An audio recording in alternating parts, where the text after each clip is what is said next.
You've unveiled it in the wake of this astounding, this shocking failure of the Cook County State's Attorney and the police to bring charges against anybody in that Wild West-style shootout on the West Side last week.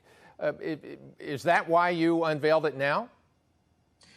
Yeah, the timing was a coincidence, Mike. We had been working on this for weeks, but what went on the west side of Chicago is breathtaking, and the fact that no one's charged just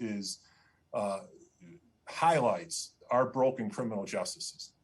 Now, State's Attorney Fox quotes Brendan Denahan, the chief of police detectives, in effect saying that, yeah, we didn't quite have strong enough evidence despite the video. You can't really make out who has what gun, where, and when. To charge no one in that scene with any crime, any violation of criminal statute is absurd. What would you have I charged? don't believe that that's what the chief of detectives was speaking to.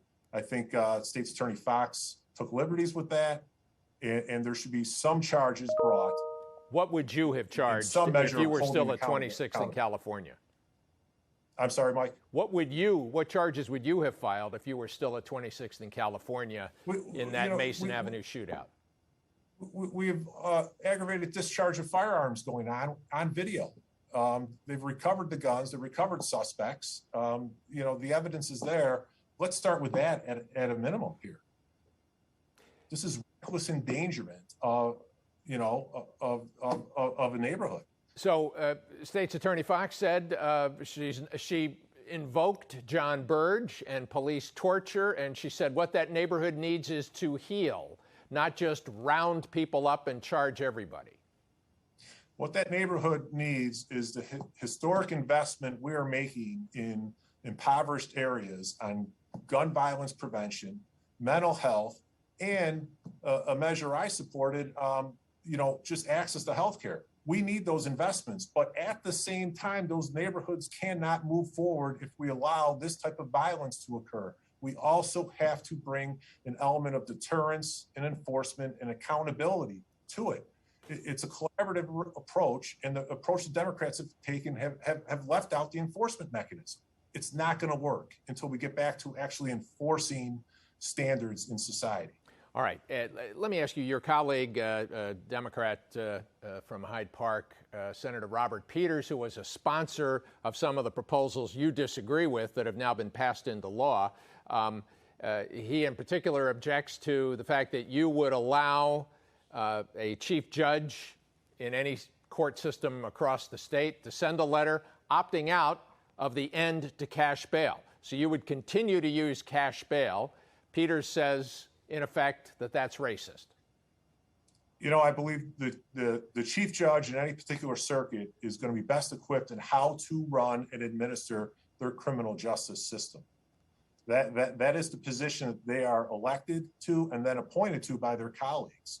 I don't think that that's a decision we should be making in Springfield. To give them that local option would be good policy on a regional basis in this state. So, Senator Curran, you were a prosecutor at 26th and Cal in Cook County for a number of years. What's going to be the impact if we eliminate cash bail? Why do you want to have that opt-out there? At a time when we're talking about funding, one, it's going to be enforcement and deterrence, Mike, in terms of creating more of a catch and release system. We saw Cook County move forward in 2018 with a new bail system designed to reduce the number of individuals held pre-trial substantially. They have done that. Can anyone make the argument that things are better in Cook County because of what they did in 2018 when they created this current catch and release system? What the proposal that was signed by Governor Pritzker does is it takes that system and takes it statewide. We've seen it fail in Cook County. We do not want to see that failure spread throughout the rest of the state. And of course, the city of Chicago this year is on track to have the most shootings and killings in a quarter century. I don't hear people arguing that it has reduced the violence. Maybe it's done something else, but it hasn't reduced the violence. How would any of your proposals reduce the violence, Senator? our proposals are going to take gun offenders off the streets for longer periods of time. That is going to be a step in the right direction, as well as adding a real element of deterrence, making someone think prior to actually acting recklessly with a firearm. This reckless behavior that is just increased over time is because there's no effective deterrence system in our criminal justice system. That's what we need to reintroduce. That's what our proposals get to. In what way? How do you reintroduce it? You commit a violent crime with a gun, minimum 10 years in jail. Second offense, lifetime. That is going to be an effective deterrent to committing these violent crimes with guns. John Curran, a Republican from Downers Grove, thanks very much for joining us.